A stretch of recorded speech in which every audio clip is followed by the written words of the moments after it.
Well, hey there, creepy critters and everyone new to our channel.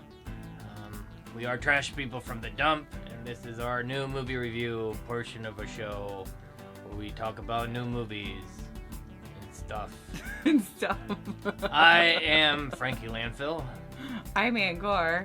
Yeah. We're gonna do mostly like movies that you have to like pay to rent, or you could go see in the theater if that is something you can do in your state. We cannot do that, so that's what we're doing right now. Actually, by the time this is out, you might be able to do it because they're starting to ease some restrictions. Yeah, but we're posting this tomorrow. Yeah. But yeah. I mean, we're not not going until we get vaccinated. But... No, we've made it this far. I just, I don't know, in the theater without a vaccination yet. But if you can, and you can just safely go for it. But okay, we're also gonna throw in a couple things just because we haven't had time to do a good Playhouse of Terror where we talk about movies and shows. So there's gonna be a couple extra things that aren't necessarily things you have to pay to rent, but they're on streaming services right now, and they're new. But first we're gonna talk about Bloody Hell, which is a 2021 or a 2020 movie because it's different on both places. I don't know which it is. I can never tell. It was probably in like festivals in 2020. Yeah, and then got a wider release later. Yeah, probably something like that. This movie, we like the movie Mercy Christmas a lot, and this is kind of similar to that. Similar idea-ish. While I enjoyed the lead actor and his comic performances, this movie was kind of all over the place with where it wanted to be. Like it was. Yeah. Was it supposed to be? Was it going to be funny, grindhouse, Sometimes it or was serious? like laugh out loud, funny and weird and screwball, but then like Other times you watch the rest of the time it was really serious. I don't know. It was very strange. Yeah. Totally. I didn't mind this movie, and I definitely recommend checking it out if you're into like torture-y kind of movies, like someone's being tortured and if by you people. like horror comedies, it is weird and quirky at times. Yeah. It's just not consistent in that way. I think we gave it like a B-. Yeah. The main thing here is like the main character it's not like he split personality. He just his dark voice in his head, his conscience or whatever, is represented by another version of him. So the actor's kind of playing two roles, himself and his conscience or whatever. Yeah. So and he did pretty good. I mean, it's not bad. It just wasn't maybe our cup of tea. Yeah, it was. I mean, it wasn't. Yeah, it wasn't bad. We gave it a B-, which is it's not bad. Yep. It's a fun horror comedy. It was $3.99 to rent, so not super expensive. So it's not like one of those ones that's $20. Yeah. Next is a TV series. What was that on Amazon? Tell Me Your Secrets. That has Lily Robb. How do you say her name? I don't remember this show at all. It's the one with the Stevie Nicks witch. What do you call her from, this is the one where she's American Horror Story, living under what's it? Witness protection program. Yes. It's like she's doing. That's right, because it's like her boyfriend was a serial killer, and she is in witness protection now, and but like her past comes to haunt her, kind of thing. Yeah. Yeah, I just forgot that. Yeah, it was a moment ago. Yeah. We've been doing so much since. It was okay. Yeah, it was okay.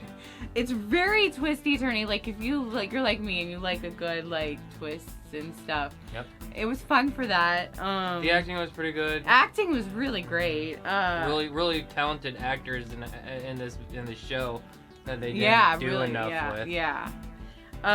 It's a little hard to follow at times because it's just all over the place and you go back and forth in time and it's a little hard to follow sometimes. But otherwise, I mean, it's worth a watch if you like that kind of like crime thriller type show. Yep. I don't know if it's gonna get more. It kind of left it like it could do more. I don't know if it will. Let's see here. Yeah, it wasn't a bad show. There's better crime drama thrillers out there, and there's so many of them. Unless you're a diehard fan of that genre and need to see them all, you could probably skip Tell Me Your Secrets. It's not bad, but I mean, if you have Amazon and you're looking for something to watch on Amazon, you can do worse for sure. Yeah. Next is Monster Hunter. Woo-hoo! Monster Hunter, based on the video game series Monster Hunter. Oh, barely. I don't even play the game, and I know it had, like, one of my friends from high school was like, they were most excited to see how the monsters were represented in the movie, like how they did with the designs and whatnot. From an outsider's perspective, I played one of the games a little bit, but not enough that I would recognize characters or monsters or anything like that. Yeah. I know the bare bones concept, and this movie was pretty terrible. The beginning of this movie is awesome. Absolutely incredible. Like the first few minutes? 5 you're to like 10 minutes. really excited. You're like, Opening okay. Scene, you have freaking Hellboy, the good Hellboy. My boyfriend's no in offense, it. No offense to Stranger Things Hellboy. We just don't talk about that one. Yeah. But Ron Perlman, Hellboy, is like a pirate captain-ish guy of a pirate ship, just a normal-looking pirate ship that sails on sand, like in that Pirates of the Caribbean movie where they're. I think it's the third one after they've killed Johnny Depp. Yeah. And he's in hell or whatever, and I think it's the third his one. ship sails on the sand, and I get excited for things like that because I don't know why, but pirates on the sand is just such a wonderfully ridiculous so silly, concept. yeah. I'm like, oh my gosh, this is awesome. It's just like the same as like Scrooge McDuck, like like diving swimming into the through gold. It's ridiculous gold, yeah, and awesome. So yeah, it starts off really cool, and then it's like about soldiers for the next hour and a half. Oh my god! And there's just, even when we finally get to the world and like, there's just so much nothing. It's honestly, and the first half plus of this movie just feels like Starship Troopers. It's soldiers fighting these insect monsters, like lots and lots of insect monsters. It's that movie, but without any of the humor and charm. Yeah. And this movie sucked. I joked too when we were watching it. It was like, there was 20 minutes of nothing, and then you fight one monster, and then 20 minutes of nothing, and then you fight another monster. Yep. Yes, that was the movie. Also, as far as the CGI goes, I thought it was really well done, except for that weird cat thing that was their chef. Yeah, like, it's so weird. Like, the rest of the CGI seems so well done. I mean, for the budget and everything, it was pretty decent. And then the cat thing, what the fuck? Because, okay, so the first half of this movie, soldiers fighting monsters getting overwhelmed. In the middle of the movie, she finds somebody and trains to fight the monsters. And the last part of the movie is them fighting monsters. But they reunite with the Ron Perlman captain in the boat. But it's just, by that point, you're just so ready for it to be over. And Ron Perlman's characters and all the characters on the boat are just an afterthought. Like, nobody cares. No development. Hi, I'm an asshole, but maybe not. Actually, I'm a good guy. Oh, that's my character. And then the cat's funny because it's a cat and it's a chef. And I hope you enjoyed these 3 minutes you got to spend with these quirky characters, because that's it. Yep. It's just soldiers. Just oh, this movie sucks. It was so boring. And then the ending like doesn't even like have an ending. It leaves it open for a sequel. They're gonna like do sequels. Okay, all right, we'll see. I don't know how well this movie's doing. How well it did. It was supposed to like release. People even paid for like pre-release of like in December, and then like it didn't release until like this month. I feel like it's definitely one of those movies that might have an audience in China because there was a lot of China money in this movie.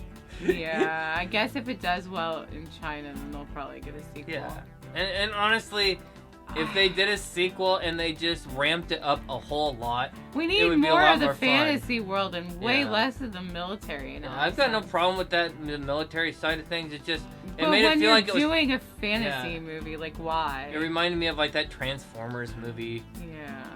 And I don't know. Just make it fantasy. Get all that fucking real world shit out of there and just have fun with it.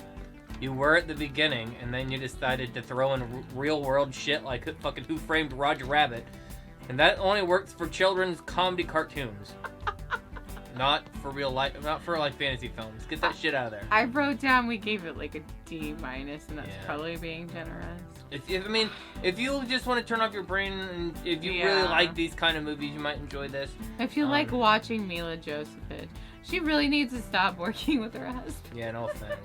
Man, remember when he made good movies like Event What? Horizon? Event Horizon is such a good movie. The first Resident Evil isn't bad. No, first Resident Evil is pretty decent. But they do not and get then better. they go downhill from there, progressively. I mean, they're fun-ish, but I would just wait till Monster Hunter is free to stream somewhere on a service you're already paying for, because it's not worth the extra money. or go watch another Resident Evil movie. I this was more watchable in my opinion than the last Resident Evil movie. Yeah. The last Resident Evil movie I thought was well, that honestly made your head hurt. was more entertaining, but it made your head hurt. Yeah. The editing was so bad it was awful. The editing in this one wasn't much better. And oh my god, the time there's a part where I forgot about when the Humvee Jeep things crash, and they show you it in slow motion for like 10 minutes. It's like, no, what? Oh, and there's Why? totally a scene towards the beginning that they're like, well, everybody loves Mad Max, so let's just do the same let's do thing. the storm. Well, that's the they drive into the storm and they wreck, and it's just this slow motion thing that takes forever. It kind of reminded me of Anchorman 2 when they crash the van and do that, and it's a joke. And that it's a joke, it's supposed to be funny. This was not supposed to be funny, and it was just hilariously stupid. This movie sucks. I just can't. How much did we spend on that? I can't crap on this movie enough. I sorry guess to at anybody who least likes it's it. only $4.99, so Yeah. it's not $20, but yeah, wait till it's like on Netflix. Fucking go watch Cougar Cult 1313. That's better than this shit. Okay, next up. Not really. Don't go watch that. It's terrible. Anyways. Yeah, we'll have a link below if you want to hear our review of that. Next up is SpongeBob on the Run. Sponge on Okay. the Run. Now that I've let this sit with me a little bit, I have mixed feelings on this movie. I thought they did a pretty people yelling at signs. I thought they did a Well, pretty we good should job. first preface it like we were like alive when the SpongeBob first appeared. We were more We've than been- alive. We were probably too old to be its target audience, and we still fell in love with it. And we have been fans since the beginning. There's a certain point in time where SpongeBob gets less and less good. And I'm pretty sure that's when Steven Hillenburg left the project for a while, but he came back We need and to see the newer and ones yeah, that he did. I know he but- came back and things got better. And from what I've read, there's mixed signals on whether he approved of this or not.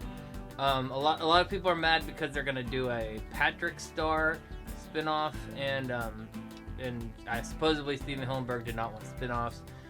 As far as this new movie goes, I'm not sure. There's mixed opinions on that from what I've read, and I don't know personally. Obviously, Steven Hillenburg, rest in peace, has passed away. Besides, I'm just really pissed about. Steven Hillenburg passed away somewhat recently. Rest in peace. A great creator. Worked on lots of things we enjoyed in our life.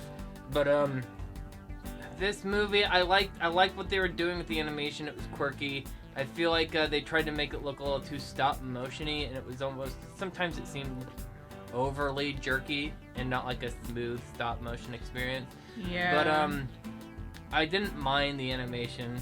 We didn't get the intro song. We got Weezer, which, I mean, don't get me wrong, I love Weezer, but like, why? This movie just felt like exactly what it was. A giant cash A grab good chunk and of a it. trailer for the new show coming up. A good chunk of it was just the exact same storyline.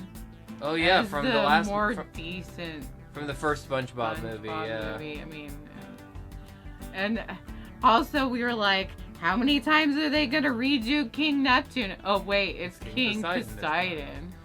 Yeah.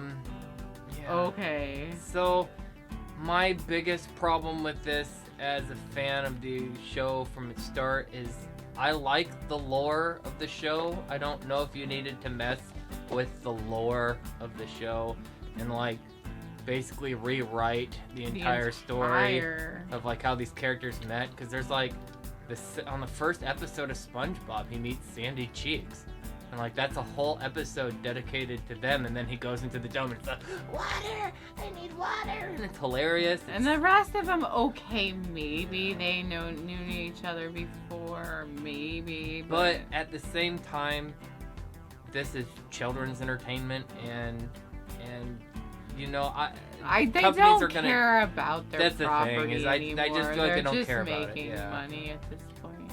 But if you can still enjoy these, you know, this one. It's not horrible. It's just. Yeah. I don't know. I thought it was pretty bad. I didn't mind it too much, but again, like rehashing old material, not really doing anything new or interesting. No fun. There wasn't really fun songs in it. Most of it was just Weezer, and then Keanu Reeves was fun in it, but it was here's Keanu Reeves, isn't it funny? That was the joke, which is fine, I guess. Yeah, it just. There were parts of it I enjoyed. There were some jokes I thought were pretty funny. There's occasionally a joke where it's like, okay, that's SpongeBob. That makes sense. And if you don't care too much about Laura's storyline, if you're new to SpongeBob, maybe you don't care. Young kids would probably really enjoy this for sure. Personally, I thought it was really boring. You can pay to rent it, but it's also free if you have the CBS. Well, it's Paramount Plus. Well, now. yeah, I was gonna say, what is it called now? Paramount Plus. Yeah. Which we already did, so it was free. Yeah, because CBS All Access turned into Paramount Plus. Yeah. So it's the same thing, it's just got a new name. Well, it's more than this. It's more now. Like we have more available. Which is cool. Which That's means nice. they're probably gonna charge us more probably soon. charge. Is that it then for movies? No, we have one more. Okay, let me. Okay, so the last one was just a Netflix watch. Don't do it. Don't do it, please. Don't. I mean, if you have to. No Escape Room. Which we've seen Escape Room. We actually got to see a free early screening, and we'll have a link down below of our initial review of that. But I would just go see that. Don't. I mean, if you have to. I like that. I mean, I liked it okay. It was okay. It was still pretty shitty. But this was really, really bad. I mean, it's the same kind of idea as any escape room movie. People go to an escape room, and it's bad. But like, there was just no thought. Yeah, and there was like, I mean, I guess it's paranormal, maybe. They were trying too hard to make it something that they never really made. Yeah. It kind of went nowhere. Yeah. It kind of went nowhere. Oh, real quick, back on SpongeBob. Oh, jeez. I noticed this note. We called it was like imitation SpongeBob. Yeah. Because like, it kind of appeared on the surface like it was SpongeBob, but like, just something about the jokes and how it was written, it just didn't seem quite right. Quite feel like it was like the generic brand of SpongeBob. Yeah. Yep. Okay, anyway, sorry. Enough about SpongeBob. But at least SpongeBob has enough that we can even talk about it. No Escape Room was just... Yeah, I don't really have much notes for this. This is fine. People go escape room house. Oh, it's spooky. Oh, it's trapped. Is it really dead? Is they not really dead? Is it bigger? Is it outside too? Is it a whole thing? Who knows? The end. One thing that might help your expectations of this movie, which we didn't realize until almost all the way through, is this is a sci-fi made-for-TV movie. Originally. This was on the Sci-Fi Channel, and now it's it on shows. Netflix. And as far as Sci-Fi Channel goes, it wasn't that bad. If you've seen a lot of sci-fi made-for-TV movies, this wasn't too bad. Yeah. But compared to like anything else, it was pretty boring and dull. And I've seen these kind of things before. Yeah, and like I said, I mean, It wasn't. for escape room horror, It- like go see the other one. It wasn't so bad that I hated it or like, oh, this is just the worst thing I've ever seen. It was just kind of. Yeah. Yep. I think that's I can't. I think that's we all to say today. Yes, that's all we have for today. You can see more of my outfit on TikTok if you go follow me on TikTok. I'm at Antgore, AUNTGORE, and you. I don't use TikTok. I'm too adult for TikTok. The meat puppet. That thing over controlling there. This puppet. That thing on the floor. You can follow that at Theo Monstar. And they have really fun original songs and videos that you can't see anywhere else yet. But you don't have Frankie. But it's not adult enough for Frankie. Frankie stays on YouTube. Maybe someday Frankie will. The other puppets. The other puppets. Yeah. You're just jealous you didn't get to come on TikTok jealous. yet. I'm not jealous. YouTube's algorithms and rules are bad enough. I don't want to trash. The algorithm. All hail the almighty algorithm. It apparently doesn't like us Doesn't like us at all, so I don't know why we praise it. Yeah. So anyways, like, subscribe, and all that jazz. And we'll see you next time. Bye-bye.